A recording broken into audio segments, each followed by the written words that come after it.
ஜனவரி 14. தலைப்பு எரிகிற அக்கினி. ஆதலால் நான் அவரை பிரஸ்தாபம் பண்ணாமலும் இனி கர்த்தருடைய நாமத்திலே பேசாமலும் இருப்பேன் என்றேன். ஆனாலும் அவருடைய வார்த்தை என் எலும்புகளில் அடைப்பட்டு எரிகிற அக்கினியைப் போல் என் இருதயத்தில் இருந்தது. அதை சகித்து இளைத்து போனேன். எனக்கு பொறுக்கக்கூடாமற் போயிற்று. எரேமியா 20:9. நிகழ்கால சத்தியத்தின் தூதை அறிவிக்க தாழ்மையான நிலைகளில் உள்ள மனிதர்கள் மீது தேவன் அசைவாடுவார். இப்படிப்பட்ட அநேகர் இருளில் உள்ளவர்களுக்கு வெளிச்சத்தை கொடுக்கும்படி தேவனுடைய ஆவியால் ஏவப்பட்டு அங்கும் இங்கும் விரைந்து செல்வதை காண முடியும். சத்தியமானது அவர்கள் எலும்புகளில் அக்கினியைப் போல் இருந்து இருளில் இருப்பவர்களை ஒளிர செய்வதற்கான தீவிர வாஞ்சை அவர்களை நிரப்புகிறது. கல்லாதவர்கள் மத்தியிலும் கூட பலர் கர்த்தருடைய வார்த்தையை பறைசாற்றுவார்கள். சிறுவர்கள் பரலோக தூதை அறிவிக்கும்படி புறப்பட்டு செல்ல பரிசுத்த ஆவியினால் உந்தப்படுவார்கள். அவருடைய தூண்டுதல்களுக்கு தங்களை ஒப்பு கொடுக்கிறவர்கள் மீது ஆவியானவர் ஊற்றப்படுவார்.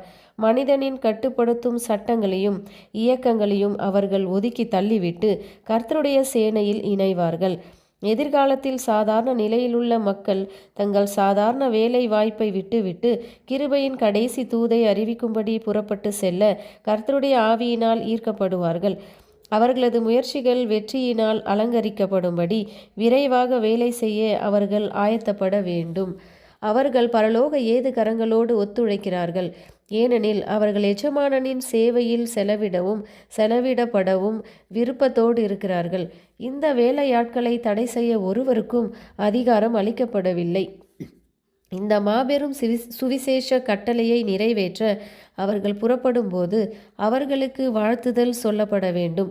பூமியின் கரடுமுரடான இடங்களில் அவர்கள் சுவிசேஷ விதையை விதைக்கும் போது எந்த ஒரு இழிவான வார்த்தையும் அவர்களை குறித்து பேசப்படக்கூடாது.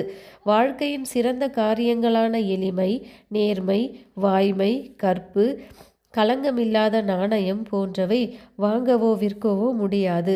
கற்றவனைப் போலவே கல்லாதவனுக்கும் வெள்ளை நிற மனிதனைப் போலவே கருப்பு நிற மனிதனுக்கும் சிம்மாசனத்தில் வீற்றிருக்கும் அரசனைப் போலவே தாழ்மையான உழவனுக்கும் அவைகள் இலவசமாக இருக்கின்றன.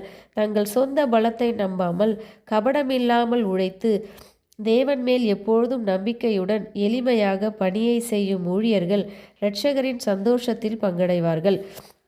அவர்களுடைய விடாமுயற்சியுடன் கூடிய ஜெபமானது ஆத்துமாக்களை சிலுவையண்டை கொண்டு வரும்.